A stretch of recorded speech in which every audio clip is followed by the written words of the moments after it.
नमस्कार विद्यार्थियों, मैं पुष्कर वाजपेयी स्वागत करता हूं आपका अपने YouTube channel study with Pushkar में। तो कंटिन्यू करते हैं लास्ट टॉपिक से ही, जहां हम लोगों ने विजयनगर का लास्ट टॉपिक खत्म कर लिया था, विजयनगर को कंप्लीट कर लिया था। तो जैसा कि लास्ट वीडियो में हम लोगों ने चर्चा की थी कि नेक्स्ट वीडियो से हम लोग मुगल काल स्टार्ट करेंगे। कुछ भी टॉपिक्स को हम लोग अवॉइड कर रहे हैं और साथ ही साथ हम लोग सीधे मुगल काल पर चलते हैं, जो मोस्ट इंपॉर्टेंट मेडिवल हिस्ट्री का जो सबसे ज़्यादा इंपॉर्टेंट क्वेश्चन है, जिससे सबसे ज़्यादा क्वेश्चन पुट अप किए जाते हैं, वो मुगल वंश है, क्योंकि यहीं से हम लोग मॉडर्न हिस्ट्री की तरफ कोरिलेट करेंगे। ओके, तो आज के वीडियो में हम लोग मुगल वंश का स्टार्टिंग, सबसे पहला शासक बाबर के बारे में पढ़ेंगे और हम लोग बाबर के पूरे जीवन काल को 2 वीडियोस में डिवाइड करेंगे। आज के वीडियो में हम लोग बाबर के से पानीपत की लड़ाई तक, ठीक है, वॉर ऑफ पानीपत तक ही हम लोग स्टॉप करेंगे। उसके बाद वॉर ऑफ पानीपत के बाद भारत में क्या उसकी गतिविधियाँ होती हैं, क्या क्या डेवलपमेंट्स होते हैं, उन पर नेक्स्ट चर्चा हम लोग नेक्स्ट वीडियो में करेंगे। तो स्टार्ट करने से पहले जो नए व्यूवर्स हैं, जो नए दर्शक हैं, उनको बताना चाहूँगा इस चैनल पे हम लोग कॉम्पिटिटिव एग्जाम के पर्पज से जीएस से संबंधित विषय की तैयारी कर रहे हैं। एंशिएंट हिस्ट्री और भारतीय संविधान हम लोगों ने कंप्लीट करा दिया और लगभग 70% मेडिवल हिस्ट्री कंप्लीट हो चुकी है। तो स्टार्ट करने से पहले तो जो नए व्यूवर्स हो प्लेलिस्ट में जाकर इन सब टॉपिक पर देख सकते हैं। और एक और पॉइंट मैं बताना चाहूँगा, जो स्टूडेंट्स डिस्क्रिप्टिव पढ़ने में थोड़ा सा बोर होते हैं, उनके लिए मैं बताना चाहूँगा, इसको पढ़ने के बाद आप पहले से first of all you will have to learn in descriptive method, no the option is required. Okay, तो आपको ये चाहिए कि आप हर चीज़ टॉपिक को डिस्क्रिप्टिव पैटर्न पर ही पढ़ें। ये मैं आपके हित में ही कह रहा हूँ, अन्यथा मत लें। आपको शॉर्ट ट्रिक्स जो पढ़ने की आदत पड़ी है, और ज़्यादातर लोग आपको ये सजेस्ट भी करेंगे कि ऑब्जेक्टिव टाइप पढ़ लीजिए, 1000 क्वेश्चंस पढ़ लीजिए, उससे आपको कभी भी कॉन्सेप्ट नहीं होगा। एग्जाम में कहाँ जरा भी थोड़ा सा मैनिपुलेट करके क्वेश्चन देंगे तो आप नहीं सॉल्व कर सकते। पहले आप डिस्क्रिप्टिव पढ़ लें किसी भी टॉपिक को, मैं जरूरी नहीं कहता जीएस का, हर टॉपिक को आप डिस्क्रिप्टिव मैटर में जाएं। मैथ में ही पढ़ रहे हैं तो पहले उसका क्लासिकल मेथड पढ़ लें। शॉर्ट ट्रिक्स और 1 लाइन सोल्यूशन सबके पास होता है, सबको पता है, लेकिन सबसे पहले आप उसका क्लासिकल मेथड पढ़ लें, समझ लें, कॉन्सेप्ट क्लियर कर लें। जैसे मैं आपको एग्जांपल्स बताऊं, कुछ बच्चे होते हैं अर्थमेटिक में, जैसे रेशियो प्रोपोर्शन का चैप्टर होता है और एवरेज का चैप्टर होता है, डिस्काउंट चैप्टर होता है, प्रॉफिट लॉस होता है, परसेंटेज होता है ना, ये सब चैप्टर अर्थमेटिक के तो एलिमेंट्री और मोस्ट इंपॉर्टेंट चैप्टर होते हैं। असल में ये एक ही चैप्टर है, आप लोगों को सुनने बड़ा अजीब लगेगा, लेकिन अगर इसका कॉन्सेप्ट आप एक बार समझ गए ना, तो ये सिर्फ एक ही चैप्टर है जिसके सिर्फ पार्ट्स अलग अलग हैं, उसके मतलब कैटेगरीज अलग अलग है, इसका कॉन्सेप्ट सिर्फ एक ही है ना। तो ये जो ये मैथ पढ़ा नहीं रहा हूँ, तो मैं ये इतना बताता हूँ, इतना भी मैं पढ़ा नहीं रहा हूँ, इसका मतलब ये नहीं कि मैंने पढ़ी भी नहीं है। आपको कॉन्सेप्ट बहुत ज़रूरी होता है, तो आप पहले डिस्क्रिप्टिव पढ़ें, उसके बाद उसके ऑब्जेक्टिव्स पढ़ें, देन तो आपका अपडेट होगा। ओके, अपडेट होगा, आप बिल्कुल क्लेरिफाई होंगे। जब आप क्वेश्चन को पढ़ेंगे, उसके 4 ऑप्शन होंगे, आपने डिस्क्रिप्टिव पढ़ रखा तो आपका दिमाग जाएगा कि नोट्स में किस पेज पर, किस रजिस्टर के किस साइड पेज पर आपने ये सब चीज़ें लिखी हैं। ओके, तो जब ये लेवल आ जाता है आपका अंडरस्टैंडिंग का, देन आप परफेक्ट बन गए किसी टॉपिक पर, आपकी कमांड आ गई है। ओके, चलिए, मेरा काम था आपको राय देना, मैंने बता दिया। कुछ अभी रिसेंटली मेरे पास से डिस्कशंस आए थे तो मैंने सोचा आपको बता दूं। तो चलिए स्टार्ट करते हैं। बाबर, मुगल वंश से पहले आप लोग को ये समझ लेना चाहिए कि मुगल वंश बाबर को आने से पहले भारत की क्या स्थिति बन रही है। उत्तर पूर्व में, सबसे उत्तर में कश्मीर अलग हो चुका है। उत्तर पूर्व में देखा जाए राजपूताना, वो अपनी अलग शासन चला रहे हैं। पूर्व में बंगाल, मध्य में लोधी वंश चल रहा है। साउथ में जाते हैं तो बहमनी चल रहा है ना। जरा इस पे आप थोड़ा सा मैप समझने की कोशिश करिए। सपोज करिए अगर ये मैप है, मेरा थोड़ा सा क्लियर नहीं बन रहा होगा, ओके, ऐसा कुछ समझ लीजिए, ठीक। अब देखिए, कश्मीर जो हिस्सा है ये अलग शासन चल रहा है। यहाँ राजपूताना राजस्थान वाला एरिया है, यहाँ राजपूताना राज चल रहा है। यहाँ मध्य में दिल्ली चल रही है। बंगाल अलग चुका, आज का जो बांग्लादेश है उस समय बंगाल भी था। ओके, यहाँ पर बहमनी वंश चल रहा है, यहाँ विजयनगर चल रहा है। तो इस तरह कई राजा देश में, हमारे देश में बटे पड़े हैं ना। जैसे शासन उस समय गजनवी के टाइम पे था, महमूद गजनवी आया था, उसी तरह की स्थिति भारत में आज बनी हुई है। आपको थोड़ा सा बैकग्राउंड समझाना जरूरी है, ठीक। और सबसे बड़ी बात, जितनी शासन हैं सब आपस में लड़ रहे हैं, सब में आपस में संघर्ष की स्थिति बनी हुई है। ये आपने बैकग्राउंड थोड़ा सा अंडरस्टैंडिंग बना ली। अब जब भारत में आने की बारी आई, अब चलिए बाबर चलते हैं। बाबर मुगल वंश का, भारत में मुगल वंश का संस्थापक कहा गया। 1526 में भारत में आया था और 1530 में इसकी मृत्यु हो जाती है। ओके, सब कुछ बैकग्राउंड आपको क्लियर कर लें। बाबर जो था, देखिए, तैमूर, पिता की तरफ से तैमूर वंश का था और माता की तरफ से चंगेज खां के वंश का था। कॉमन सी बात है, दो बहादुर योद्धाओं, दो महान सैनिकों, क्या कहा जाए, एक वॉरियर्स का खून उसके शरीर में दौड़ रहा है, तो खैर काम मामूली इंसान तो हो ही नहीं सकता। इसीलिए इसने अपने क्षेत्र में तो इसे उतनी सफलता नहीं मिलती है, लेकिन भारत में आके उसे अभूतपूर्व सफलताएं मिलती हैं, अपने क्षेत्र में नहीं मिलती। अब देखिए अपने क्षेत्र में मैंने क्या पढ़ा है। देखिए, जब एक बात और समझिए थोड़ा सा, चलिए ठीक है, अब लिखित में समझते हैं तो आपको और क्लियर होगा, ऐसे नहीं समझ में आएगा। चलिए ठीक, स्टार्ट करते हैं। बाबर टाइम, इसका जन्म 1483 में जन्म हुआ और 1526 में मृत्यु हो गई, ठीक। अब देखिए, डिटरमाइन कर लीजिए, मैं 2 वीडियोस में आपको बाबर पढ़ाऊंगा और 2 वीडियोस में जिस बच्चे ने नोट्स बना लिए, एक भी क्वेश्चन आपका बाबर से रिलेटेड से बचेगा नहीं। और इतना अच्छा मैं आपको स्टोरी के टाइप के बाबर पढ़ा दूंगा कि देन आपको बिल्कुल याद करने की आवश्यकता नहीं, धीरे धीरे पूरी सीरीज में आपको क्रोनोलॉजिकल व्यू में समझने आ जाएगा। कुछ फैक्ट्स मैं वहां पर ले जाऊंगा जहां आपको, आपने क्या कहा किया जाए, आपने इमेजिन नहीं किया होगा कि ऐसा भी था, ठीक। तो चलिए, बाबर जन्म हुआ था इसका, ठीक है, ये फर्स्ट एक एक करके स्टेप चलते हैं। जन्म हुआ था 14 फरवरी 1483 को। 14 फरवरी, बहुत लोगों को ये डेट तो खैर आज की डेट में याद ही होगी बच्चों को। तो 1483 में जन्म हुआ था। कहाँ हुआ था? फरजाना में। और फरजाना भी कहते हैं, कुछ फरगना भी कहते हैं, ठीक है। अंदीजन भी इसको लिखा जाता है, अंदीजन। ये जगह कहाँ है? ये तुर्किस्तान की डेट में तुर्किस्तान की जगह को डिटरमाइन किया गया है।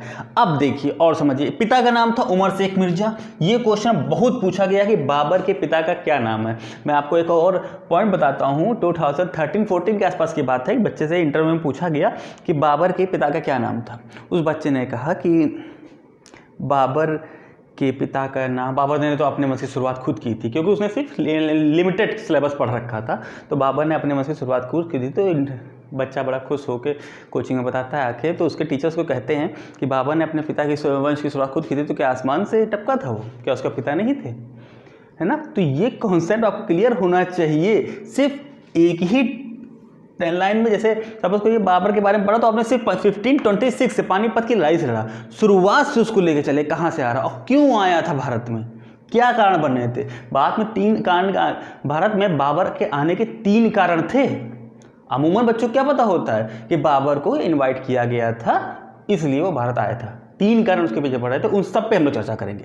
तो ठीक है, 1483 में फरजाना में इसका जन्म हुआ था, अंदीजन था। और यह पिता क्या नाम था? फादर का नाम था उमर शेख मिर्जा, उमर शेख मिर्जा।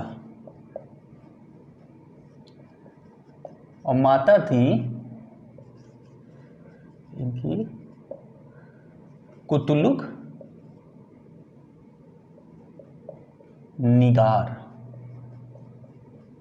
अब माता थी, ये देखिए, उमर शेख मिर्जा थे चंगेताई तुर्क, ठीक है। और ये थी ये मंगोल थी, ठीक है। ये थी तुर्क और ये थी मंगोल। अब जरा पिता को थोड़ा सा डिटरमाइन और कर लें। पिता के उमर शेख मिर्जा को और थोड़ा सा बैक में चलते हैं, इनकी बैकग्राउंड देखते हैं। ये थे वास्तव में तैमूर का वंशज, और ये माता थी इसकी चंगेज खां की वंशज। ये याद रखिएगा, पिता थे तैमूर के वंशज। अब देखिए, तैमूर की मृत्यु हो जाती है 1405 में, मृत्यु हो गई। अब इसके बाद कई सालों तक कई शासक आते गए, लेकिन मैं इंपॉर्टेंट शासक पर चर्चा करता हूँ। तैमूर के बाद आया था मीरन अहमद, उसके बाद आया अबू सैद, देन उसके बाद आया उमर शेख मिर्ज़ा। ठीक, गद्दी पर जो इंपॉर्टेंट है उन्हीं पर मैंने चर्चा की, उमर शेख मिर्ज़ा। और उमर शेख मिर्ज़ा के बाद आया बाबर। ठीक, तो 3 शासक है, मीरन, अबू सैद, उमर शेख मिर्ज़ा, देन बाबर। ठीक, ये बाबर है। तो ये पिता की तरफ से तैमूर का था और माता की तरफ से चंगेज़ खां का वंशज था। ठीक है, चंगेज़ खां। अब इसकी बैकग्राउंड जाने की जरूरत नहीं है क्योंकि चंगेज़ खां से कोई चीज़ रिलेट नहीं करनी हमको। ठीक, चंगेज़ खां से आएगा। मैंने कहा तैमूर की क्यों जरूरत पड़ेगी? तैमूर की जरूरत इसलिए पड़ेगी क्योंकि जब तैमूर मरा था तो मध्य एशिया में उसने काफ़ी हद तक यूरोपीय देशों में, मध्य एशिया में काफ़ी कुछ विजित कर लिया था, लेकिन उसके जीतने के बाद 3 हिस्सों में उसके राज्य को बांटा गया। ठीक, 3 हिस्सों में उसके राज्यों को बांटा गया। अब 3 हिस्सों में आज की डेट में एक है उज्बेकिस्तान, एक है ईरान और एक है तुर्कमेनिस्तान। ओके, तुर्कमेनिस्तान या तुर्कमेनिस्तान है। ओके, 3 हिस्सों बांटा गया, तीनों को हमको लेकर नहीं चलना। ठीक, हमने एक कॉन्सेप्ट बना दिया। अब तुर्कमेनिस्तान का ही एक हिस्सा था फरजाना। अब कहीं कहीं इसको उज के कुछ वर्ड और लिख देते हैं, लेकिन मैं आज की डेट में आज के तत्कालिक नाम उसका बता रहा हूँ, तुर्कमेनिस्तान। ठीक, आप बुक में अगर जाएंगे तो उसका ऐतिहासिक नाम लिखा होगा, उस पर भी हो सकता है। तो तैमूर का जो मेन तुर्कमेनिस्तान था उसी का हिस्सा था फरजाना और यहाँ पे इसके पिता शासन करते थे। ठीक, पिता शासन करते, एक छोटी सी जागीर थी, उसका पे छोटा सा शासन था, उस पर उमर शेख मिर्ज़ा शासन करता था। ठीक, उमर शेख मिर्ज़ा की कबूतर उड़ा रहे थे और कबूतर उड़ाने में खेल खेल रहे थे, उसी में उसने मकान से गिर जाते थे, उनकी आकस्मिक मृत्यु हो जाती है। कब होती है? 1494 में मृत्यु हो गई। 1494 में हो गई उमर शेख मिर्ज़ा की मृत्यु। और अब बाबर गद्दी पर बैठा सिर्फ 11 वर्ष की आयु में। 11 वर्ष की आयु में बाबर गद्दी पर बैठा, एक नन्हा सा बालक गद्दी पर आकर बैठा। ठीक है, कंडीशन वही बनती है, जब बच्चा छोटा होता है तो पिता की प्रॉपर्टी पे आसपास वाले आने लगते हैं कब्जा जमाने के लिए। यही बाबर के साथ भी हो रहा था। बाबर के सामने 2 दिक्कतें आ रही थी। दिक्कतें कौन सी आ रही थी? एक तो इनके चाचा थे और एक इनके मामा थे। एक इनके चाचा थे, एक इनके मामा थे। चाचा कौन थे? अहमद मिर्ज़ा, और माता थी चाचा थे अहमद मिर्ज़ा और मामा थे महमूद खान। ये दोनों फरजाना पे नज़र लगाए बैठे थे कि ये भी एरिया हमको लोग मिल जाए। अब एक बात और ध्यान रखिए, चाचा जो हैं ये समरकंद इनके हाथ में है, और समरकंद तुर्कमेनिस्तान का वो हिस्सा है जैसे भारत में विजयनगर सबसे ज़्यादा समृद्ध नगर है, जिसके बारे में बाबर ने अपनी बाबरनामा, बाबर की आत्मकथा है बाबरनामा, उसमें स्वयं लिखा है कि दुनिया के किसी हिस्से में मनुष्य के रहने लायक, दुनिया के किसी हिस्से में यदि कोई शहर या यदि कोई स्थान है तो समरकंद है। मनुष्य के रहने लायक दुनिया के किसी भी हिस्से में कोई स्थान है तो वह समरकंद है। ऐसा बाबर ने अपनी आत्मकथा में लिखा समरकंद के बारे में। याद रखिएगा, इसी को लेकर अभी हम और आगे बढ़ेंगे। ओके, तो देखिए उमर शेख में इनकी बैकग्राउंड पता कर लिया, फैमिली प्रोफाइल क्या थी, चाचा मामा को देख लिया, 11 वर्ष के आयु में मट गए। तो कॉमन सी बात है, ये फरजाना को हथियाने की कोशिश कर रहे हैं, लेकिन बाबर के साथ एक और अभी सहायता है, इसकी दादी। इसकी दादी जो एक कुशल, अनुभवशाली और दृढ़ निश्चय वाली महिला है। नाम क्या था इनका? एहसान दौलत, ये इसकी दादी थी। इसने बाबर का साथ दे दिया। ठीक, तो पहले तो बाबर ने अहमद मिर्ज़ा को चिट्ठी लिखी कि यदि आप फरजाना को जीतना चाहते हैं तो जीत लीजिए, लेकिन फिर भी यदि आप फरजाना पर शासन करने के लिए किसी प्रतिनिधि को नियुक्त करेंगे और तो मैं ही उस प्रतिनिधि का रोल क्यों ना प्ले कर दूं, आप मुझे ही प्रतिनिधि क्यों ना नियुक्त कर दें, मैं सहर्ष आपकी अधीनता में शासन करने के लिए तैयार हूं।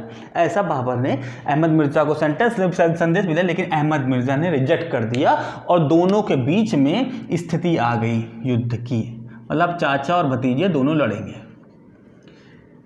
तो एक साइड बाबर 11 साल का नन्हा सा बालक और दूसरी साइड अहमद मिर्ज़ा चाचा।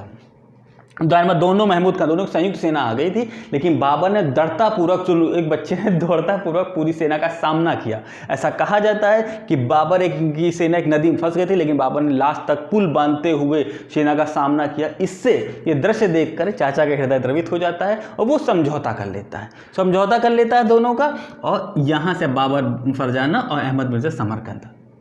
ओके, स्थिति हो गई क्लियर।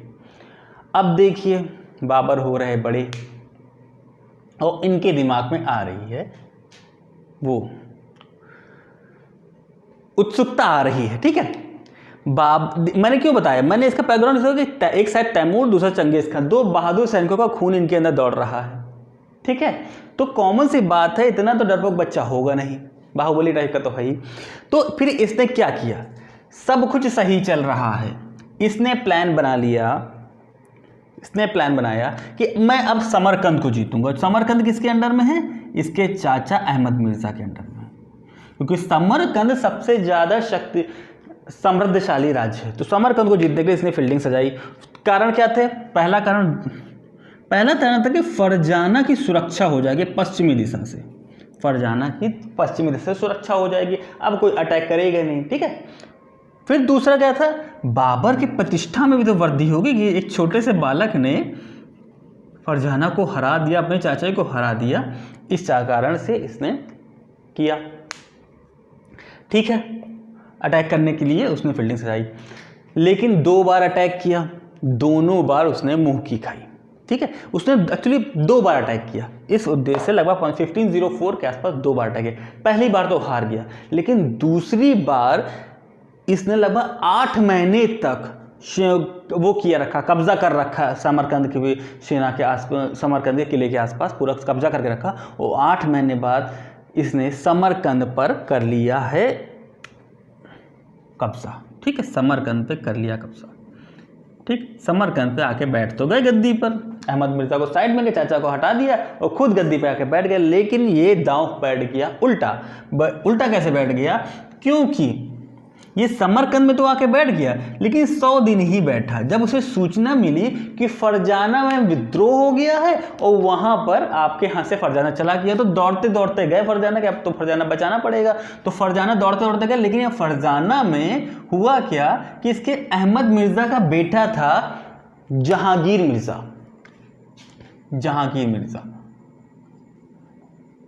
ठीक है, मिर्जा, और इसके मामा थे महमूद खान। इन दोनों ने विद्रोह कर दिया और साथ ही साथ फरजाना हाथ से चला गया। अब लौटे, ये फरजाना आया, जब देखा कि दोनों लोग कुर्सी पर बैठे हैं, पहले इन्होंने रिजर्वेशन करा रखा है, तो ये फिर लौट के समरकंद गया, लेकिन समरकंद में भी उल्टा दांव बैठ गया। समरकंद में भी उल्टा बैठ गया, क्योंकि जब तक लौटे तो समरकंद में विद्रोह हुआ और शौबीन खान या शैबीन खान ऐसे कुछ नाम है इसका, इसने वहां पे विद्रोह करके गद्दी पर बैठ गया। तो अब स्थिति ये हुई बाबर की कि ना घर के रहे ना घाट के। फरजाना तो हाथ से चला ही गया और समरकंद भी हाथ से चला गया, और उसने अपने आत्मकथा बाबरनामा में ये लिखे, बाबरनामा के बारे में हम लास्ट में चर्चा करेंगे। तो बाबरनामा में इसने लिखा इस बारे में कि मैंने समरकंद के लिए फरजाना को छोड़ा, मैंने फरजाना के लिए समरकंद को छोड़ा और फरजाना भी मेरे हाथ से चला गया, ठीक। मैंने फरजाना के लिए समरकंद को छोड़ा और फरजाना भी मेरे हाथ से चला गया, ये उसने अपनी आत्मकथा में लिखा। अब देखिए एक बार फिर से पूरा रिवाइज कर लीजिए। पूरा हमने बैकग्राउंड पढ़ा, उमर शेख मिर्जा तैमूर के वंशज, तुगलक निगार चंगेज खां के वंशज, एक बहादुर खून दौड़ रहा है रगों में। लेकिन 11 साल का बच्चा गद्दी बैठता है, चाचा और मामा से दुश्मनी हो जाती है, किसी तरह कंप्रोमाइज़ करते हैं, लेकिन फिर उसके बाद कुछ मतलब उत्सुकता तो रहती है। समरकंद पर अटैक करता है, समरकंद पर अटैक का फलस्वरूप दोनों हाथ से चले जाते हैं। अब स्थिति ये रही कि 1504 के आसपास ये बच्चा अब घूम रहा है खोजंद नामक पहाड़ी पर, एक छोटा सा उसने खोजंद नामक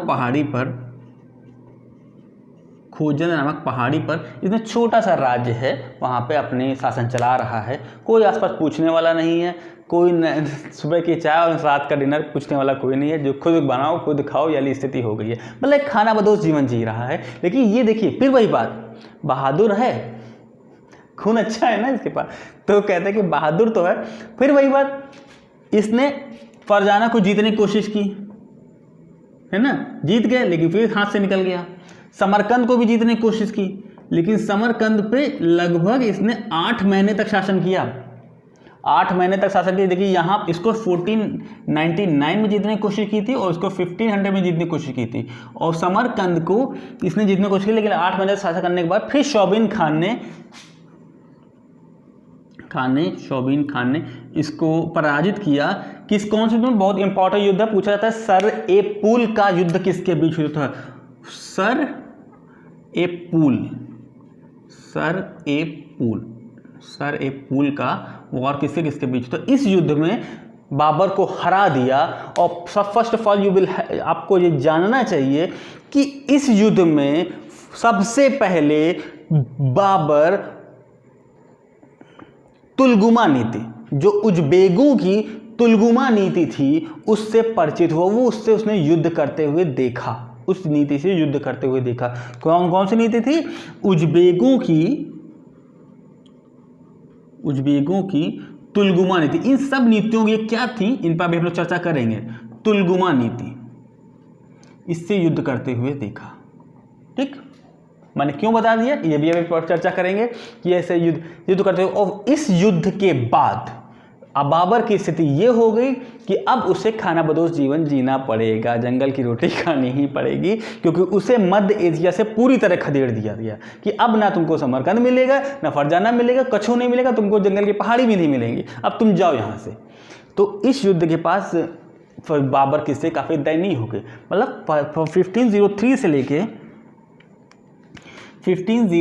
लेके 1506 या 5 तक इसने काफ़ी खानाबदोश जीवन बिताया, लेकिन इसने अपना उत्साह नहीं छोड़ा, अपने चरित्र को उसने डेवलप करता रहा।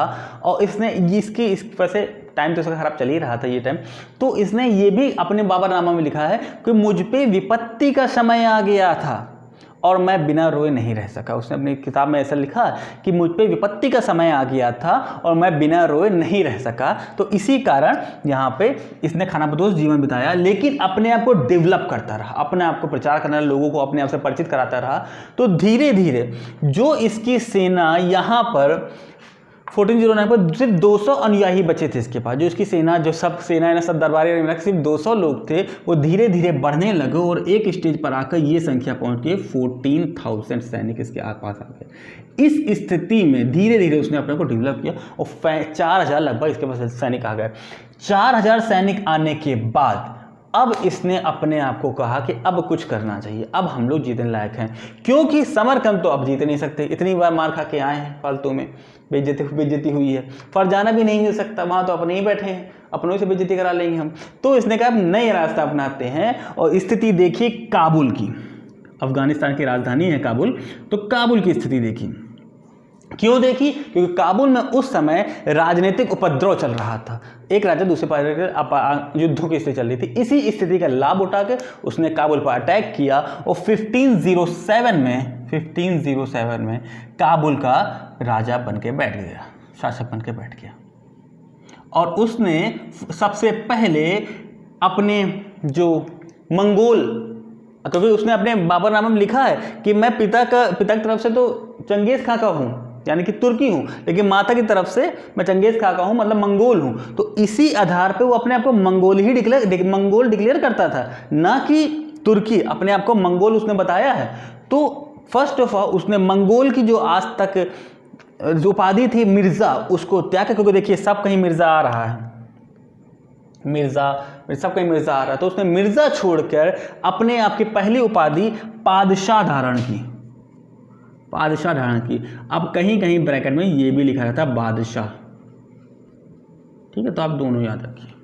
बादशाह की उपाधि धारण की और 1507 में इसने क्या किया, गद्दी पर बैठा रहा। फिर वही बात, खून तो बहादुरों का है, उबाल तो मारेगा ही। फिर वही गलती कर दी इसने। गलती क्या कर दी कि काबुल में बैठने के बाद, जस्ट मिनट, थोड़ा सा मैं कोशिश करूंगा, आप लोगों ने अगर नोट कर लिया तो इसको मैं थोड़ा सा इरेज करना चाहता हूँ।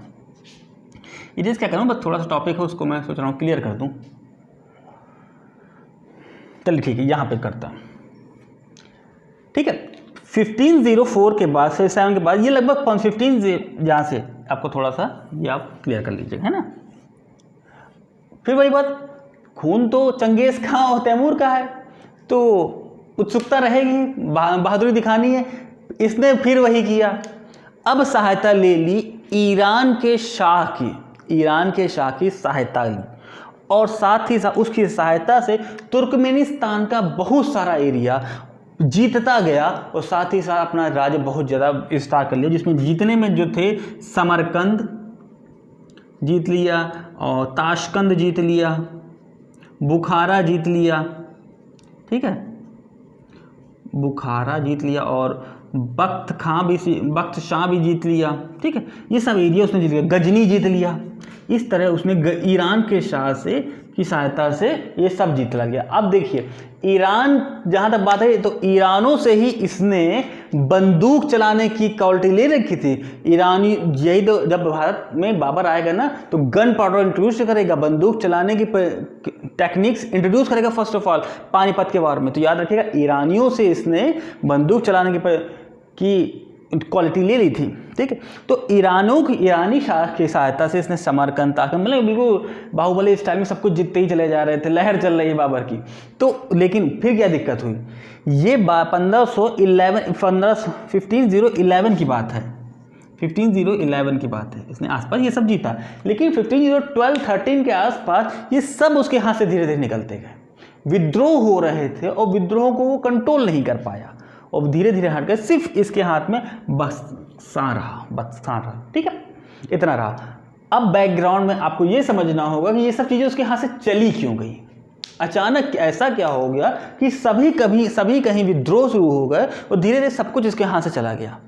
क्या बैड लक था इसका, शुरुआत से हारता हुआ था तो बैड लक इसका पीछे छोड़ा था? नहीं, इस बार इसकी मूर्खता रही बाबर की। एक बात और आप लोग समझ लीजिए, बाबर के बारे में कुछ क्वालिटी समझिए, है ना, आपको और इस टॉपिक को समझने में दिक्कत नहीं आएगी। बाबर एक अच्छा कमांडर तो था, ठीक, कमांडर था, लेकिन एक अच्छा प्रशासक नहीं बन पाया, कभी भी नहीं बन पाया अच्छा प्रशासक, एडमिनिस्ट्रेटर नहीं बन पाया। कार तो आप देख ही रहे हैं, जीत तो रहा था लेकिन सब कुछ हाथ से निकल गया।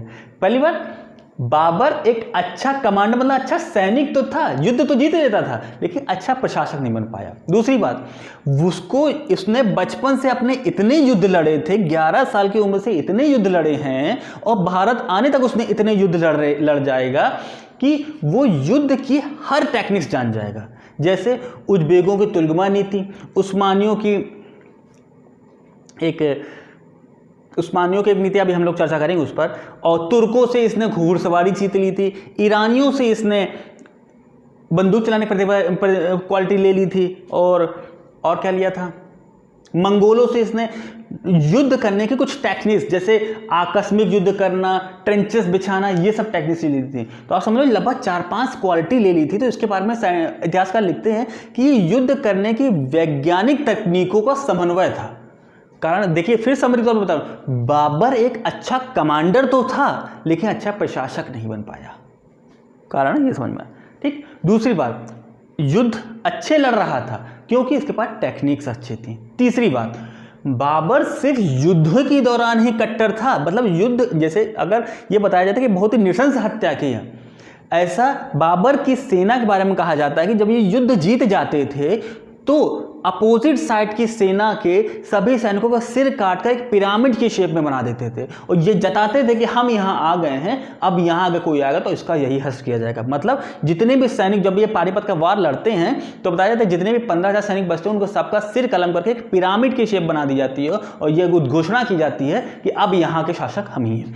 तो कहने का मतलब ये सिर्फ युद्ध के दौरान ही ये इतना निशंस था, और लेकिन नॉर्मल जब राजा की दरबार की भूमिका रहता तो सबके साथ वो समान बर्ताव किया, ठीक। तो कुछ जो आपके माइंड में कॉन्सेप्शंस बने हैं बाबर के बारे में, ये आप डिटरमाइन कर लीजिए। पहला क्या था, अच्छा कमांडर था लेकिन शासक नहीं था। दूसरी बात, युद्ध की उसके सारी टेक्निक्स आती थी। तीसरी बात, सिर्फ युद्ध के दौरान ही ये बहुत ही ज़्यादा वायलेंट होता था, नॉर्मल लाइफ में इतना वायलेंट नहीं था।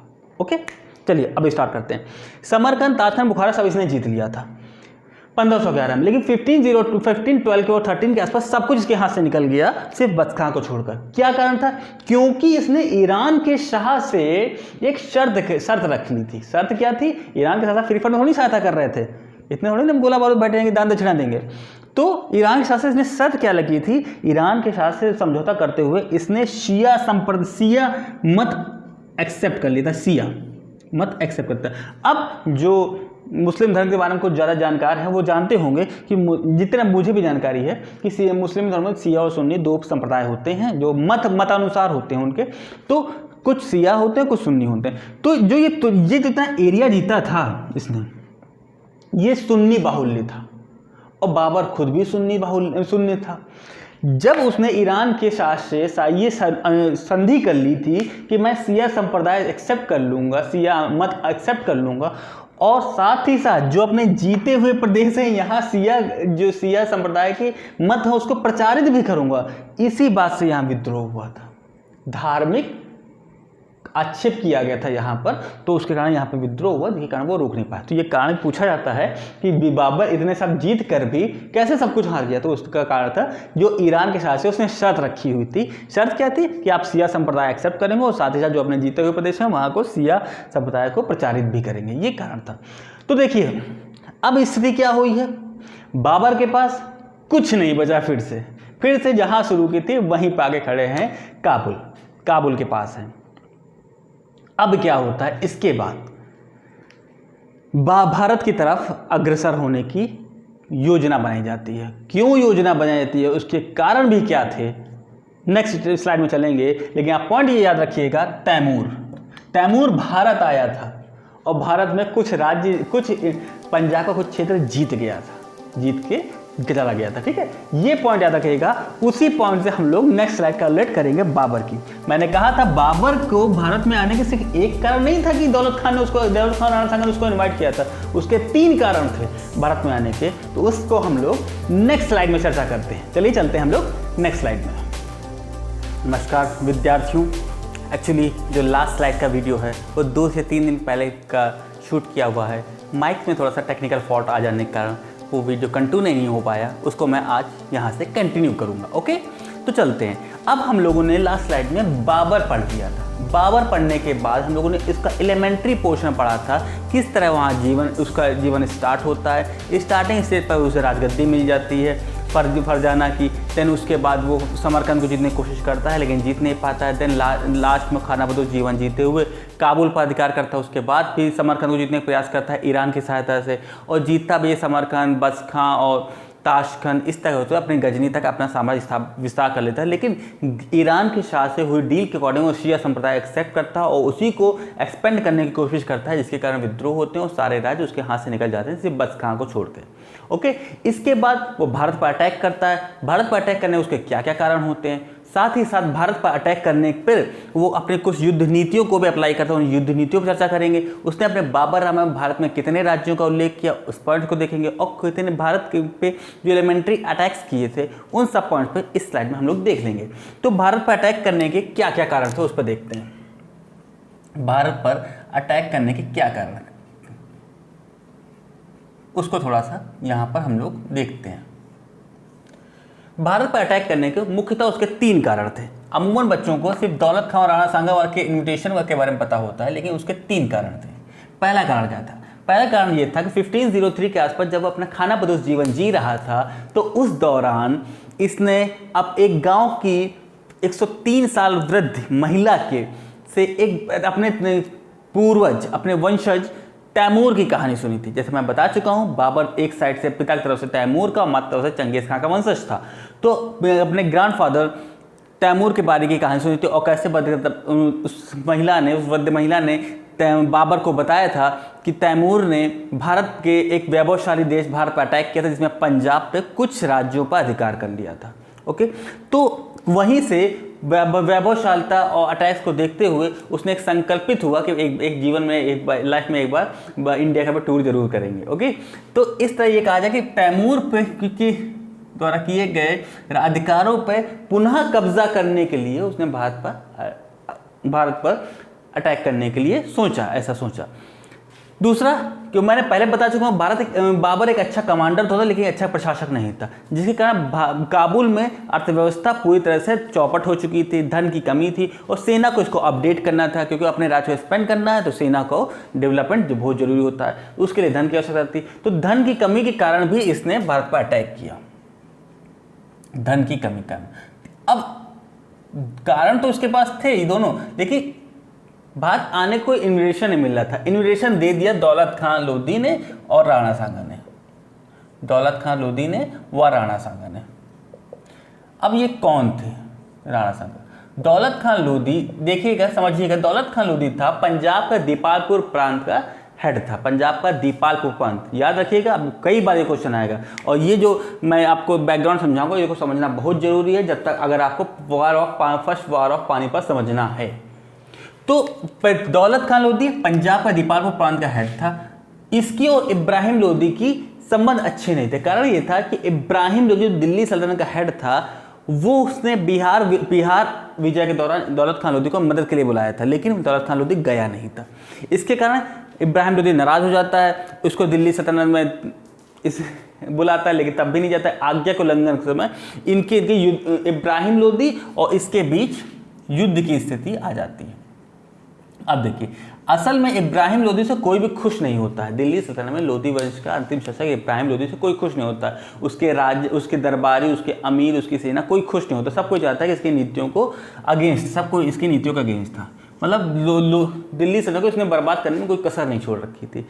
तो इब्राहिम लोधी को तो सभी को विरोध में है। इधर दौलत खान लोधी चाहता था कि अगर इब्राहिम लोधी को हटा कर आलम खान को इसका चाचा बना दिया। अच्छा, आलम खान जो इसका चाचा था, इसको दिल्ली सल्तनत का हेड बनाया जाए, ठीक। इसलिए उसने बाबर को इनवाइट किया था कि इब्राहिम लोधी को हरा के आलम खान को चाचा बना दो। इधर राणा सांगा और इब्राहिम लोधी के बीच में आगरा को लेकर विवाद चल रहा था। मेवाड़ के ये हेड थे, तो आगरा लेकर विवाद चल रहा था। तो राणा सांगा ने बाबर को बुलाया, बाबर को इन्वाइट किया था कि इब्राहिम लोधी को हरा देंगे तो आगरा हमारे हाथ में आ जाएगा। लेकिन दोनों की स्ट्रैटेजी यही थी, दोनों ने यही सोच रखा था कि इब्राहिम लोधी, दौलत खान लोधी यही सोच रखा था कि बाबर आएगा, भारत को लूटेगा, इन इब्राहिम लोधी को हराएगा और वापस चला जाएगा। बस यही इनकी गलती थी। इन्होंने ये सोच रखा है बाबर आएगा, लूटेगा और चला जाएगा, लेकिन यही एक पे गलती थी। और ये फिर वही हुआ, दोनों ने इसी के इन्वाइट पे बाबर को इन्वाइट कर दिया। तो अब बाबर अपनी पैकिंग करने लगे, पासपोर्ट बनवा लिया और भारत पर चलने के लिए रेडी हो गए। अब भारत में जब आता है तो देखिए कुछ अपने युद्धों की नीतियाँ, बचपन से युद्ध लड़ रहा था, बचपन से इसने युद्ध लड़े हैं, तो कुछ युद्धों की नीतियों को अपने साथ लाया था। कौन कौन सी युद्ध नीतियाँ थी, थोड़ा सा देख लेते हैं उसके बारे में। उसने उज्बेगों से दो नीतियाँ ली थी। तुलगुमा नीति सीखी थी, क्योंकि बचपन से ये युद्ध लड़ रहा था, तो अपोजिट पार्टी के जो युद्ध नीति अप्लाई कर रही थी उसको सीख रहा था। तो उससे दूसरों की बहादुरी से वो अच्छी अच्छी बातें एक्सेप्ट कर रहा था। उस्मानी नीति ली थी। तुर्कों से इसने धनुर्धरी विद्या सीख ली, तुर्कों से इसने धनुर्धरी धनुष चलाने की विद्या सीखी। ईरान से इसने गन पाउडर या फिर हम कह सकते हैं बंदूक की टेक्निक सीख ली। और फिर ईरान का मंगोल से इसने व्यू रचना सीखी। मंगोल से इसने व्यू रचना सीखी। अब ये थे क्या, व्यू रचना सीखी थे क्या, इसको थोड़ा सा समझ लीजिए। जैसे ये है बाबर की सेना, ठीक, ये है बाबर की सेना, अपोजिट से दूसरी सेना आ रही खड़ी है ऐसे। तो बाबर, ये देखिए ये सेना है और यहाँ कहीं बाबर बीच में है और यहाँ सेना से घिरा हुआ है, ठीक, ये सब सेना खड़ी है। अब यहाँ पे एक रिजर्व सेना इसने खड़ी रखी है, यहाँ पर एक रिजर्व सेना खड़ी है दोनों साइड, ठीक। अब देखिए यहाँ पर इसके लगे हैं जासूस, ओके, जासूस लगे हैं जो सेना में सामने वाले की एक्टिविटीज़ पर नज़र रखें, कौन से वो रूल अप्लाई कर रहे हैं, वो बाबर को इन्फॉर्मेशन देंगे इस बारे में, कौन कौन सी युद्ध है। और फिर यहाँ पर इसने खड़े किए हैं अपने धनुर्धर और बंदूकधारी खड़े किए हैं, क्योंकि इनका जो निशाना होगा वो दूर से लग सकता है, ओके। इसके बाद इसने क्या किया है, यहाँ पर बैलगाड़ी इंस्टॉल कर रखी है, और बैलगाड़ियों को बीच में चमड़े के रस्से से बंधे हुए हैं और इस पर तोपें इंस्टॉल कर दी हैं, ठीक है, बैलगाड़ी को, जिससे जो चमड़े के रस्से से बांधे गए, इससे वॉर ऑफ पानीपत में ही था। इसके बाद इसने यहाँ पे लकड़ी यूज़ की गई है। और फिर यहाँ पर देखिए इसने आगे जो स्पेस बचता है यहाँ पे ट्रेंचेस बना दिए, गड्ढे खोद दिए हैं। अब देखिए इससे फ़ायदा क्या हुआ।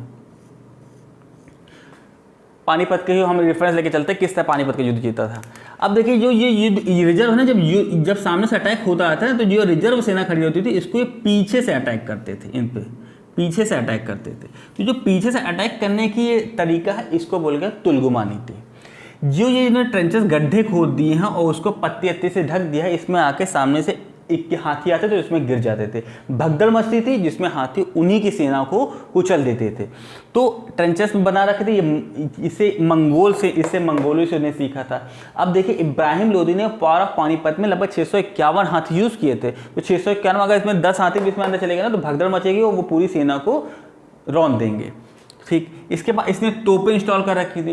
तोपें इंस्टॉल करने से तोप जब दागते थे तो इधर सैनिक तो मरेंगे ही मरेंगे, सेना को अपना इसका नुकसान होगा, साथ ही साथ तोपों की आवाज़ से जो उनके हाथी घोड़े हैं ये भयभीत हो जाएंगे, वो भगदड़ मचा देंगे तो और नुकसान होगा। इसके बाद धनुर्धर और बंदूकधारी दूरी से निशाना मारते हैं। ये तो देख के तोपें और बंदूक देख के तो इब्राहिम लोदी पहले चौकन्ना हो जाता है कि ये कौन सी नया हथियार ले आए थे। ठीक, फिर इसके बाद जासूस लगे, सामने वाला दुश्मन क्या नीति अपना रहा है, किस तरह से युद्ध कर रहा है, उसके बारे में बाबर को इन्फॉर्मेशन दे रहे थे। देखिए कुल मिला के सेना तो उसके बाबर की छोटी थी, लेकिन ये बहुत ही अरेंज ढंग से उसको बैटिंग करता था। ठीक है, युद्ध जो करता था बहुत बड़े अरेंज ढंग से करता था। बारह पानीपत में इब्राहिम लोदी लगभग 1 लाख सेना थी और इसकी लगभग 12 से 20,000 के आसपास सेना थी, तो भी बाबर जीत गया था। ठीक है, उस पर अभी हम लोग चर्चा करेंगे। तो देखिए ये थी तुलगुमा नीति, जो पीछे से अटैक करते थे, ये थी तुलगुमा नीति।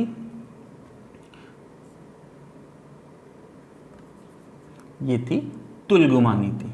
ठीक है, और यहां पे जो तोपें इंस्टॉल कर रखी हैं ये थी उस्मानी नीति। ये तो हम बता रहे हैं मंगोल से इसने लिया था।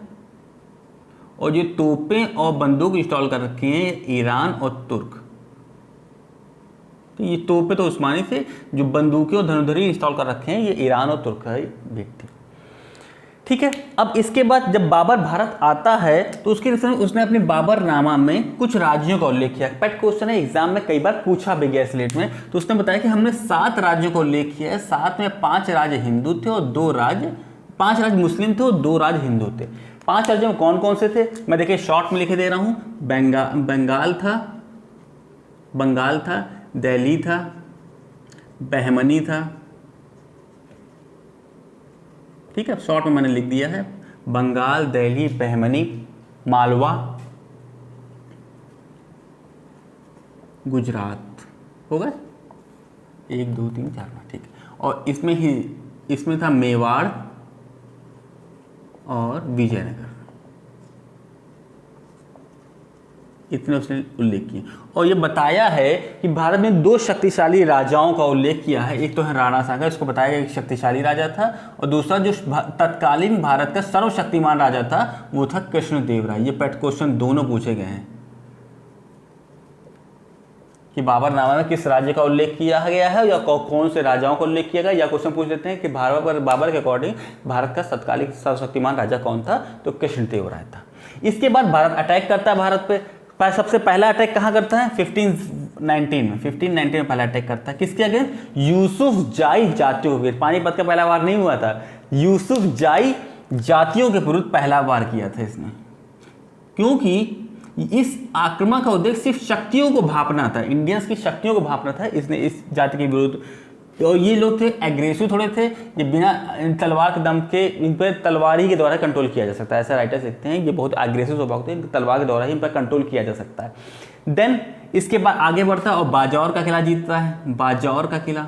देन उसके बाद भीरा नामक जगह पहुंचता है, और भीरा नामक जगह पर जब पहुंचता है तो वहाँ अपना अधिकार जमा लेता है। और भीरा नामक वहाँ पे जो जनता होती, कम्युनिटी होती है, उस पर किसी तरह के हार्म वायलेंस करने के लिए अपनी सेना को मना कर देता है, क्योंकि वो स्थानीय जनता की सहानुभूति प्राप्त करना चाहता था। ओके, इसके बाद 1590 में जब ये वापस लौट जाता है तो तुरंत विद्रोह हो जाता है। यूसुफ जाई के लोग विद्रोह कर देते हैं, और ये बाजौर किला भीरा नामक जहाँ पे होता है पूरी तरह फिर से विद्रोह कर लेते हैं। इससे बाबर बहुत नाराज होता है और वापस आता है, लेकिन 2 इससे आता है कि हम दंड देंगे और एक सैन्य टुकड़ी यहाँ पे इंस्टॉल कर देंगे कि ये विद्रोह ना हो। लेकिन क्या होता है, काबुल में हो जाता है विद्रोह, जिसके कारण ये रिटर्न हो जाता है और कोई कार्य नहीं इस बार हुआ, इस बार कोई कार्य नहीं हुआ। अब इसके बाद 1520 में आता है, 1520 में, और ये पूरा फिर से इसने यूसुफ जाही विद्रोह, बाजार किला, बेरा नमक में पुनः उसने रिटेन कर लिया, इसको जीत लिया। अब यहाँ से इसके बाद जो छोटे छोटे जाते हैं, अब 1520 में देखिए यहाँ से एक फील्डिंग शुरू होती है। जैसा मैं पहले बता चुका हूँ, दौलत खान लोधी ने इब्राहिम लोधी के बीच में युद्ध की स्थिति बन गई थी। इसी युद्ध की स्थिति में अपना पल्ला भारी करने के इसलिए दौलत खान लोधी ने बाबर को इन्वाइट कर दिया था और बाबर निकल पड़ा था। 1524 के आसपास की बात है। इब्राहिम लोधी को ये बात पता चल जाती है और इब्राहिम लोधी वर्सेस दौलत खान लोधी का होती है लड़ाई, जिसमें दौलत खान लोधी हार जाता है, इब्राहिम लोधी जीत जाता है और दौलत खान लोधी निर्वासित होने भाग जाता है, जंगलों में बच के भाग जाता है। इधर बाबर लाहौर तक आ गया है पूरी सेना सच के। तो बाबर वर्सेस इब्राहिम लोधी की एक सेना की टुकड़ी भेजती है, उसका युद्ध होता है। सिर्फ खुद नहीं आया है, सिर्फ एक सेना की टुकड़ी भेजी है, सिर्फ सैन्य टुकड़ी भेजी है, उससे युद्ध होता है। और उसमें क्या होता है, सैन्य टुकड़ी हार जाती है, बाबर जीत जाता है और इसी के साथ आगे बढ़ते ये लाहौर के आसपास युद्ध होता है। और इसके बाद पंजाब का कुछ राज्य, पंजाब का अधिकतर राज्य ये अपने अंडर में ले लेता है, अपने कंट्रोल में लेता है बाबर कंट्रोल। अब देखिए जब पंजाब पर पूरा अधिकार कर लेता है अधिकतर राज्यों में, तो ये जो दौलत खान लोधी भाग गया था ये वापस आ गया, बाबर अंकल को मैंने इनवाइट किया था, अब इन्होंने जीता है, अब मुझको जरूर कुछ ना कुछ देंगे। तो ये वापस आ जाता है कि भैया अब हमको पूरा पंजाब का हिस्सा चाहिए। तो बाबर ने ये गलती नहीं की, यहीं पासा उल्टा बैठ गया। बाबर ने कहा कि पंजाब तो मेरे अंडर में रहेगा, लेकिन तुमको चाहिए तो तुमको हम 2 प्रांत देते हैं, एक सुल्तानपुर और दूसरा जालंधर।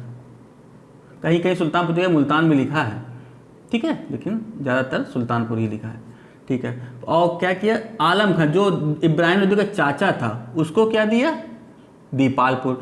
जब दीपालपुर इसको देते हैं, ठीक, दीपालपुर देते, इससे दौलत खान लोधी और नाराज़ हो जाता है, गुस्सा हो जाता है, तो वो बाबर के अगेंस्ट षड्यंत्र रचता है। षड्यंत्र तो रचता है, लेकिन उसका जो महत्वाकांक्षी बेटा होता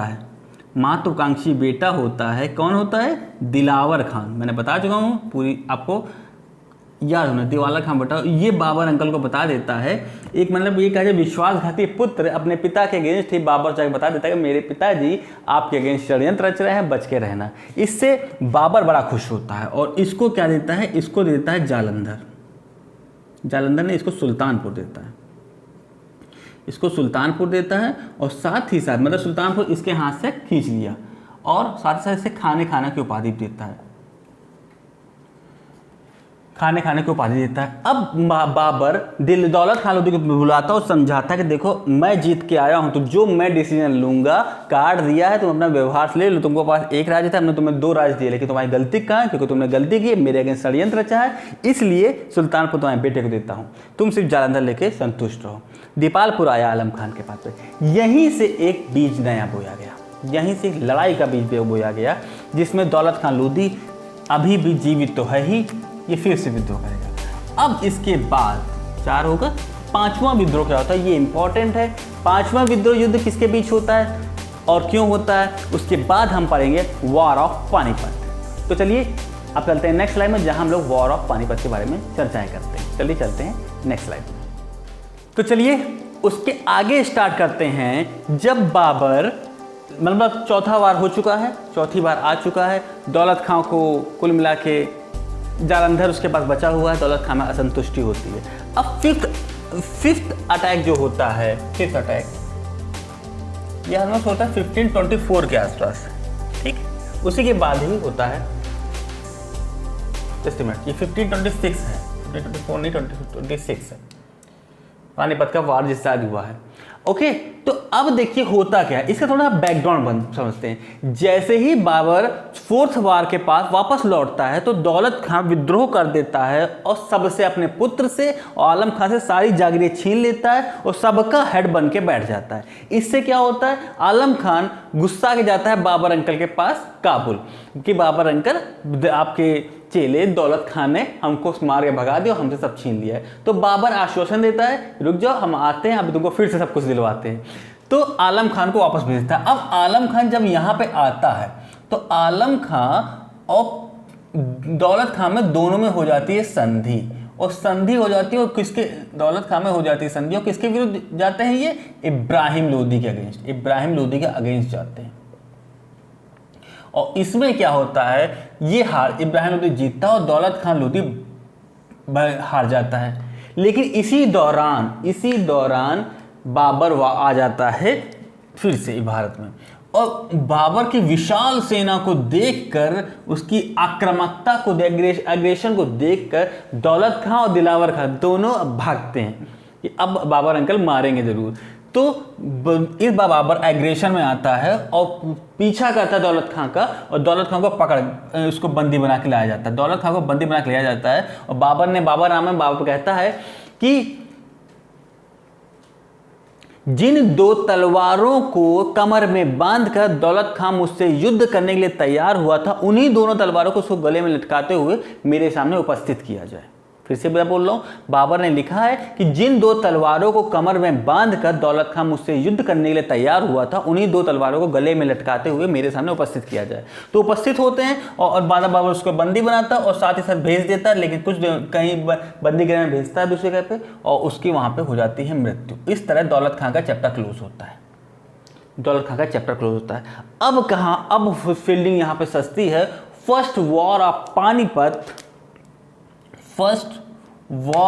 पानीपत, ठीक, ऐतिहासिक युद्ध था। भारत में एक नई सत्ता का शुरुआत होती है। कब लड़ा जाता है? 21 अप्रैल 1526 को पानीपत में, हरियाणा में एक जगह है, वहां पे पानीपत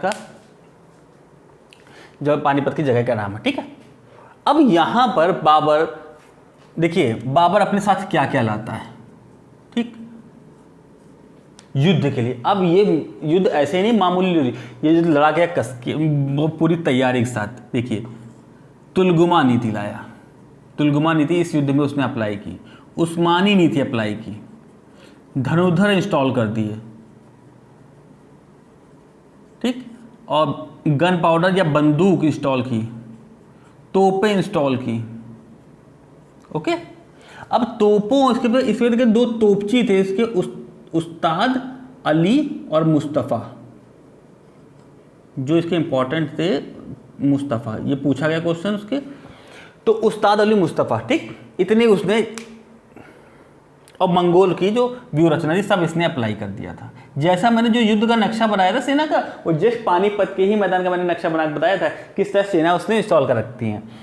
तो ये मंगोल इतने के, और साथ ही साथ इसके साथ साथ कौन था, और कौन कौन था? हुमायूं था, लोकल सरदार थे इसके साथ, और आलम खान ने भी इसकी मदद की थी। आलम खान ने मदद की थी इसकी, ठीक है। इतने लोग मिलके, और अब ये लगभग क्या हुआ, 12 अप्रैल के आसपास युद्ध के मैदान में खड़ा हो जाता, और सामने सेना है किसकी? इब्राहिम लोदी की। और लगभग 8 दिन तक, लगभग 8 से 9 दिन तक दोनों सेनाएं आमने सामने खड़ी तो रहती हैं, लेकिन किसी पर अटैक नहीं करती। वो कहते हैं पहले तू मार, पहले तू मार, पहले तू मार, पहले तू मार। इस चक्कर में दोनों सेनाएं खड़ी थी, कोई अटैक नहीं करता है। एट लास्ट बाबर लगभग 20 अप्रैल के आसपास रात में एक सैन्य टुकड़ी भेजकर इब्राहिम लोदी के शिविर पर अटैक करवा देता है। लेकिन वो अटैक सक्सेस तो नहीं होता है, लेकिन इससे इब्राहिम लोदी खुश हो जाता, इब्राहिम लोदी गुस्सा जाता है। गुस्साने के बाद सुबह प्रातःकाल ही युद्ध का ऐलान कर देता है। अब युद्ध होता है और लगभग 5 घंटे के आसपास युद्ध चलता है, जिसमें इब्राहिम लोदी मारा जाता है। इब्राहिम लोदी मारा जाता है। ये मध्यकाल का, मतलब मध्यकाल का पहला शासक होता है जो युद्ध करते हुए वीरगति को प्राप्त होता है। मध्यकाल का पहला शासक है जो युद्ध करते हुए वीरगति को प्राप्त हो। और इसके साथ ही ग्वालियर का राजा था विक्रमजीत, वो भी इसमें मारा जाता है। ये पूछा गया है कि इब्राहिम लोदी के साथ कौन सा राजा की भी सहायता करते हुए मृत्यु हुई थी। विक्रमजीत मारा गया है। अब देखिए इसके बाद देखिए जो मुगल शासक थे बाबर, इनकी एक नीति थी। ये जब भी कोई युद्ध जीतते थे ना, तो उसके जो अपोजिशन में जो सैनिक होते थे उनका सर काट के एक पिरामिड शेप में बना देते थे, और ये ऐलान करते थे कि अब इस राज्य में हमारे साथ रहेंगे। ये थोड़ा सा भयावह दृश्य होता था, लेकिन ये उनकी पॉलिसी थी, एक युद्ध का हिस्सा था। जितने लगभग 15,000 सिरों का इन्होंने ढेर लगा दिया था और उस पर पिरामिड के शेप में बना दिया था, और ये ऐलान किया था अब यहाँ शासक हम हैं। इसके बाद क्या होता है, 27 अप्रैल को ये अपने आप को बादशाह की उपाधि धारण करके बादशाह घोषित करता है। अब देखिए, ठीक, बादशाह घोषित कर। अब देखिए और थोड़ा सा इसके एलैबोरेशन में चले जाते हैं। इसके बाद क्या होता है, ये इस युद्ध की खुशी में काबुल में सभी परिवारों को एक एक चांदी का सिक्का इशू करवाता है। काबुल में सभी परिवारों को एक एक चांदी का सिक्का इशू कराता है। इस चांदी का सिक्का का नाम होता है शाहरुख, ठीक, शाहरुख, जिसमें एक तरफ कलमा व खलीफाओं के नाम लिखे हैं और दूसरी तरफ क्या है, बादशाह बाबर की उपाधियों के नाम लिखे हैं। और इसी कारण इसको कलंदर की उपाधि भी गई, कलंदर की उपाधि दी गई। अब देखिए कुछ लोग कहते हैं, और इसने अभी देखिए जब ये भावी शासन करता है तो राज्यों में भी खूब अपना धन वितरित करवाता है, उसके कारण भी उसको कलंदर की उपाधि दी गई है। तो आप समरी के तौर पर कह सकते हैं अपनी उदारता के लिए इसे अपने कलंदर की उपाधि दी गई थी, ठीक है। अब और आगे चलते हैं, कलंदर की उपाधि मिल गई इसको इब्राहिम लोदी मार के। अब और आगे चलते हैं, देखिए बाबरनामा की कई बार चर्चा हुई, तो बाबरनामा को थोड़ा सा देख लेते हैं। बाबरनामा मैं कई बार वर्ड बोल रहा हूँ। बाबरनामा, तुजुक ए बाबरी और वाकियाते बाबरी, ये तीनों एक ही बुक के नाम हैं, लेकिन समय के साथ अलग अलग राइटर ने लिखा गया है, लेकिन जो बाबर ने मूल रूप में लिखी है वो तुजुक ए बाबरी उसका नाम है। ओके, इसको ट्रांसलेट भी किया गया है, लेकिन देखिए जब हम लोग इसका साहित्य परिचय देखेंगे उसको डिटेल में देखेंगे। लेकिन इसको जो फारसी में अनुवाद किया अब्दुल रहीम खाना ने किया है, और फारसी से इंग्लिश में जिसको अनुवाद किया है वो एल्गिन है, लीडन है और अर्स्किन भी हैं, 2-3 राइटर हैं, सब पर चर्चा करेंगे। और जो ये मूल रूप में तुर्की भाषा में लिखी गई है। अब्दुल रहीम खाना से पहले 2 राइटर रहे हैं जिसने इसको फारसी में अनुवाद किया है। जब पॉइंट आएगा, मैं सिर्फ समरी तौर पर आपको बता दे रहा हूँ, थोड़ा थोड़ा जो याद आ रहा है मैं बता दे रहा हूँ कि तुजुक ए बाबरी मूल रूप में इसका नाम था। अब्दुल रहीम खाना के नाम ये एग्जाम में दिया जाता है, और तो लेकिन 2 राइटर थे तुर्की। देखिए अब्दुल रहीम खाना ने फारसी में अनुवाद किया और फारसी से इंग्लिश में अनुवाद किया लीडेन, अर्स्किन और एल्किन, ठीक। अब तुर्की से इंग्लिश में अनुवाद किया है मिजेस बेवरिज ने इसको इंग्लिश में अनुवाद किया है, तुर्की से डायरेक्ट इंग्लिश में 1906 के आसपास इन्होंने अनुवाद किया था। ओके, बाबरनामा देख लिया हमने। अब बाबरनामा के बाद एक और नाम आता है मुबैयान पद्य शैली, ये भी बाबर ने ही इंट्रोड्यूस किया आई थी, तो बस देख लीजिए, बाकी अभी हम लोग सब पे चर्चा करेंगे। ओके, अब देखिए बाबरनामा में ही लिखा है कि इब्राहिम लोदी की सेना कितनी थी। बाबरनामा में इब्राहिम लोदी की सेना लगभग बताई गई 1 लाख, लेकिन जो इतिहासकार हैं वो कहते हैं 1 लाख नहीं होगी, मैक्सिमम लगभग 40,000 के आसपास होगी। और बाबरनामा में बताया गया कि बाबर की सेना कितनी थी, 12,000, लेकिन इतिहासकार मानते हैं नहीं 25,000। चलिए ठीक है, ये इतना बताया गया, ठीक। इसीलिए बाबरनामा अपने गर्व से लिखता है कि 12,000 सैनिकों ने 1 लाख सैनिकों पर हावी कर लिया। कारण क्या था, उसकी जो नीतियां थी वो बहुत अच्छी थी। अब देखिए थोड़ा सा हम पानीपत के युद्ध के बारे में और लाइट करते हैं। देखिए पानीपत के वार में इब्राहिम लोदी की ही जीत पक्की थी, लेकिन इब्राहिम लोदी की मूर्खता कारण वो युद्ध हार गया, क्योंकि बाबर की सेना तो कम थी लेकिन सब एक से बढ़कर एक धुरंधर थे। उसमें जो हर सेक्टर का एक उसने परफेक्ट सैनिक इंस्टॉल कर रखा था, ठीक। हर कोई धनुर्धर है, कोई तोपची है, कोई जासूस है, कोई रिजर्व में काम करने वाला, मतलब एक उसने एक बनवाने कमांडर बहुत बढ़िया था। लेकिन वहीं अपोजिट में इब्राहिम लोदी 1 लाख लोगों का सिर्फ एक मेला लेके आया था, सिर्फ भीड़ लेके आया था, उसमें कुछ नहीं किया। ऊपर से हाथी लेके आए जो उसकी सेना को हरा दिया। यानी कि बाबर ये बात खुद जानता था कि यदि ये युद्ध ज़्यादा चला ना तो मैं खुद हार जाऊंगा ज़्यादा युद्ध, इसीलिए बाबर कभी नहीं चाहता था ये युद्ध शाम तक भी खिंच जाए। इसीलिए लगभग ये युद्ध 5 घंटे के आसपास खत्म हो जाता है। जबकि बीच में युद्ध की ऐसी स्थिति आती है जब इब्राहिम लोदी जीतने लगता है, और जीतने लगता है लेकिन पलट जाता है और बाबर जीतने लगता है। एक स्थिति में ये कहा जाता है कि इतिहासकार लिखते हैं कि इब्राहिम लोदी अपनी मूर्खता का कारण हार गया युद्ध, क्योंकि बहादुरी और बेवकूफ़ी में एक पतली सी लाइन होती है। और जब उसके सेनापतियों ने, इब्राहिम लोदी के सेनापतियों ने कहा कि आप ये मैदान छोड़ के भाग जाइए, तो उसने गर्व से एक शेर पढ़ा था।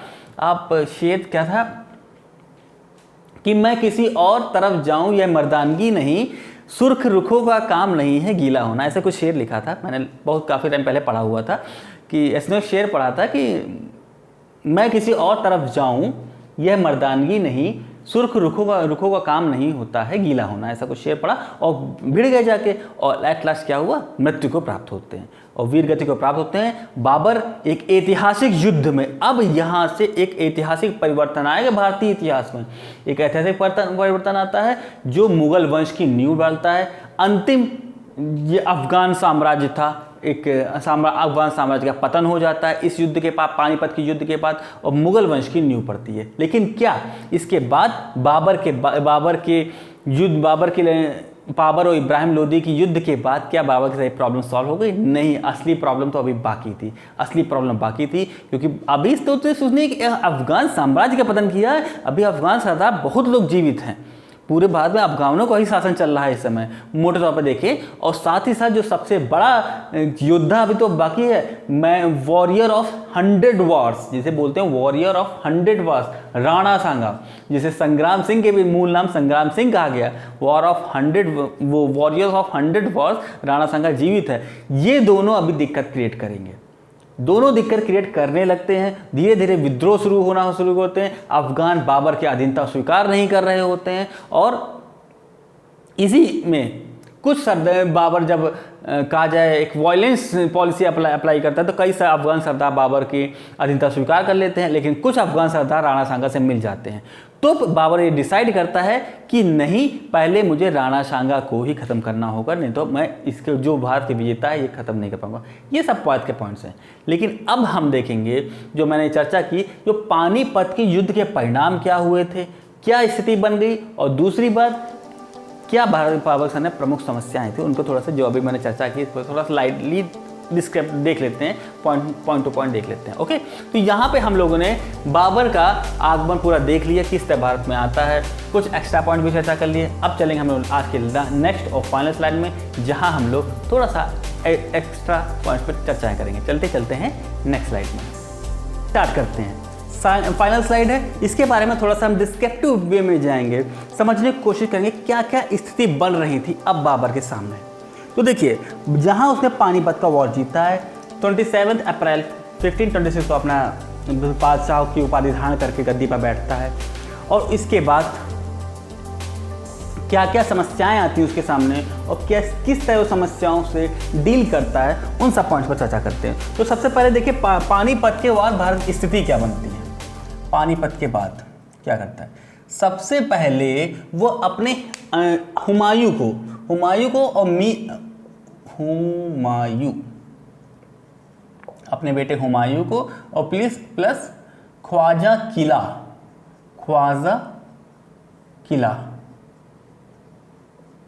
ठीक है, इन दोनों को भेजता है आगरा। देखिए, आगरा पर अधिकार करने के लिए भेजता है, इन दोनों को भेजता है आगरा। देखिए, राणा सांगा की अब आंखें तिरछी होंगी, आगरा भेजा। और फिर एक सैन्य टुकड़ी भेजता है दिल्ली, कि वहाँ खजाना है, वहाँ जो सत्ता उसको सिक्योरिटी दो जाके, तो ये दिल्ली भेजती है। और इसके बाद बाबर स्वयं भी पहले दिल्ली जाता है और फिर आगरा जाता है, और आगरा जाता है। मतलब पैकिंग करनी पड़ती है ना, बाकी एक सीट रिजर्व करने के लिए इनको भेज दिया।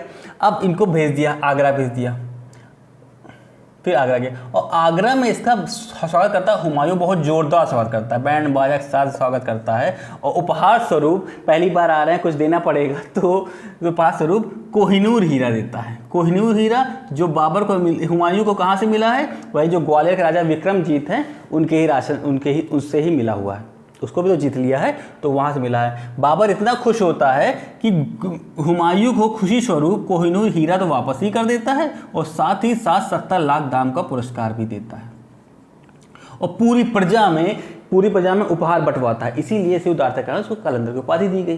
ठीक, ये हुई बात की स्थिति, किस तरह उसने सेलिब्रेशन किया। अब उसके बाद क्या, वो जो फैमिली बैकग्राउंड था, जो इब्राहिम लोदी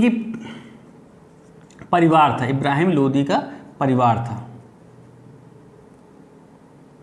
तो उसमें उसकी माता थी शायद, कुछ राइटर्स माता लिखते हैं, कुछ राइटर्स पत्नी लिखते हैं। तो ठीक है, इसको कोई भी हो, फैमिली समझ लीजिए आप।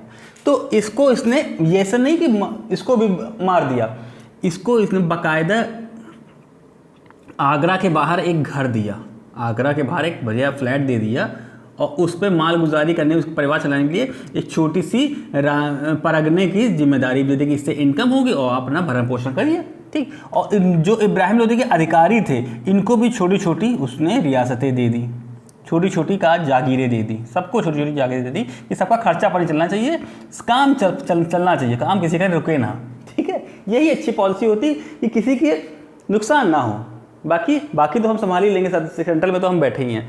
लेकिन इनकी माता जी थी वो उन्होंने तो थोड़े षड्यंत्र रच दिया।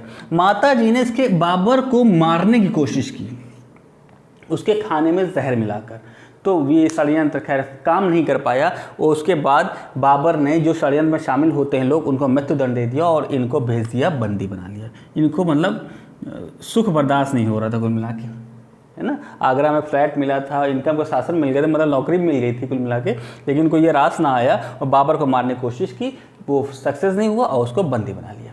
यहाँ से अब कुल मिला के जो इंटरनल तौर पे दुश्मन थे वो उनका पत्ता साफ हो चुका, अब वो खत्म हो चुका है। अब जाते हैं एक्सटर्नल व्यू में, पूरे राज्य के व्यू में क्या होता है। तो बाबर खान ने जो बेसिक समस्या है वो दो हैं, वो हैं अफगान और दूसरे हैं राजपूत। अब ये अफगान और राजपूत अभी भी देखिए, उसने जनता में उपहार तो बांटे हैं लेकिन जनता मुगलों की सत्ता को एक्सेप्ट नहीं कर रही है, और इसी रिजेक्शन के फलस्वरूप अफगान और राजपूत पूरे देश में विद्रोह, पूरे राज्य में विद्रोह कर देते दिल्ली सल्तनत में, और बाहर खां को बिहार का हेड भी बना देता है, बिहार का हेड भी बना दिया जाता है, बाहर खां को बिहार का हेड बना। इसी तरह पूरे राज्य में विद्रोह होते हैं। इधर राजपूतों में राणा सांगा और राणा सांगा मेवाड़ के थे और चंदेरी के थे मेदिनी राय, इन दोनों ने गठबंधन कर लिया, दोनों राजपूत थे, गठबंधन कर लिया और हिंदू राज स्थापित करने के लिए चेष्टा करने, प्रयत्न करने लगे, किस तरह बाबर को फिर से भगाते हैं यहाँ से। इनसे वो निपटता, लेकिन अब बीच में बाबर के खुद ही उसकी सैनिक ही विरोध करने लगे। विरोध क्या करने लगे? सैनिक चाहते थे कि ग्रीष्म ऋतु में वो वापस काबुल लौटना चाहते हैं, ग्रीष्म ऋतु में वो वापस काबुल लौटना चाहते हैं, लेकिन बाबर ऐसा नहीं चाहता था। बाबर कहता है, बाबर ने बोले एक कहा जाए एक एनर्जेटिक, एक बहुत ही इफेक्टिव, एक बोलते हैं कि ऑस्टेंटेटियस टाइप का उसने वो दिया, ऑस्टेंटेटियस तो वर्ड नहीं यूज़ करेंगे, ऑरेटर, जैसे ऑरेटर वर्ड यूज़ कर सकते हैं, तो एक बहुत अच्छा स्पीच दिया और उसने काबुल की दरिद्रता, बेसिक था उसका टाइटल था काबुल की दरिद्रता, जस्ट मिनट, काबुल की दरिद्रता व भारत में उज्जवल भविष्य, उज्जवल भविष्य, इस टॉपिक पर उसने काफ़ी 200 शब्दों का निबंध लिखवाया, विषय उज्जवल भविष्य।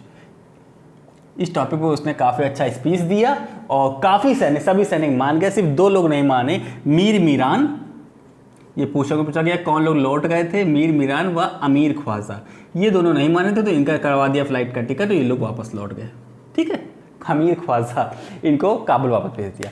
अब देखिए, अब बाबर के पास क्या है, अपने तो ये जो विरोध कर रहे थे ये तो शांत होगा, अब उसका मेन टारगेट है अफगान, अफगान और राजपूत। तो देखिए उसने अफगानों के बीच क्या किया, अफगानों के बीच अगेंस्ट क्या किया कि मैत्रीपूर्ण नीति अपनाई। तो कई ज़्यादातर अफगान आ गए इसके पक्ष में, ज़्यादातर आ गए पक्ष में, ठीक, लगभग मतलब 80% के पक्ष में आ गए, इसने अधीनता स्वीकार कर ली। लेकिन और दूसरी तरफ राजपूत थे, राजपूत ये नहीं माने, राजपूत इस बात का मैं कह रहे दोस्ती कुछ नहीं, हम तो बस लड़ाई करेंगे। तो उसने क्या किया, अब यहाँ पे कुछ अफगान जो नहीं माने थे राजपूत थे और अफगानों ने भी संधि कर ली। अब ये ताकत बढ़ गई, अब बाबर की भी धक धक होने लगा कि हाँ अब हमको शायद भागना पड़ेगा, क्योंकि सबसे बड़ी देखकर राजपूतों में राणा सांगा सबसे जो आंखों में खटक रहा था, राणा सांगा वही हराने का मद्दा रखता था। तो यहाँ पे उसने क्या किया, बाबर ने डिसाइड कर लिया कि सबसे पहले अफगानों को हटाओ, राजपूतों को देखो, और राजपूतों में सबसे पहले राणा सांगा को सबसे, क्योंकि जब तक राणा सांगा रहेगा हमारी सत्ता स्थायित्व तो नहीं रह पाएगी। और यहीं से पृष्ठभूमि तैयार होती है वार ऑफ खानवा, खानवा के युद्ध की पृष्ठभूमि तैयार होती है, जिसको हम लोग नेक्स्ट वीडियो में चर्चा करेंगे, वार ऑफ खानवा। तो यहाँ से समाप्त होता है बाबर का फर्स्ट पार्ट खत्म होता है। मैंने कहा था 2 वीडियो में कवर करेंगे। तो फर्स्ट पार्ट में हम लोगों ने भारत में बाबर का स्थायित्व तक ले गए, चल के जो एग्जिस्टेंट होता है उसकी सत्ता में स्थायित्व आ चुका है। अब यहाँ से वो भारत में अपने राज्य का विस्तार करना शुरू करेगा धीरे धीरे। फिर war of Khanwa, war of Ghaghra, इस तरह चंदेरी का वार चलेंगे, सब पर चर्चा करते हुए 1530 में इसकी मृत्यु हो जाती है। और मृत्यु के बाद, मृत्यु के विषय में एक कहानी भी बताई गई है हुमायूं की, उसमें क्या सच्चाई है, क्या मिथक है, उस पर चर्चा करेंगे। और साथ ही साथ इसके जो इसका जीवन है, कि इसका कैरेक्टर स्केच करने की कोशिश करेंगे, क्या क्या अच्छी बातें थी, क्या क्या बुरी बातें थी, बाबर नाम है इसने भारत के बारे में क्या क्या पॉइंट्स ऑफ व्यू अपना रखा है, उन सब पॉइंट पर चर्चा करेंगे। ठीक है, तो मिलेंगे हम लोग नेक्स्ट वीडियो में। आपको मेरे वीडियोज़ कैसे लग रहे हैं, अपनी राय अवश्य दीजिए। थोड़ा सा डिस्टर्ब हो गया, लगभग 1 हफ्ता के बाद मैंने ये वीडियो अपलोड किया, क्योंकि मैंने बताया माइक की प्रॉब्लम आ गई थी। तो कोशिश कर रहा हूँ उसको रिज्यूम करते हैं, और मैं कोशिश वो भी कर रहा हूँ स्क्रीन रिकॉर्डिंग वाले ऑब्जेक्टिव टाइप क्वेश्चन को जल्दी में कहा जाए अपलोड करने की कोशिश करता हूँ। ओके, तो मिलते हैं नेक्स्ट वीडियो में, तब तक के लिए अपना ख्याल रखें, पढ़ते रहें।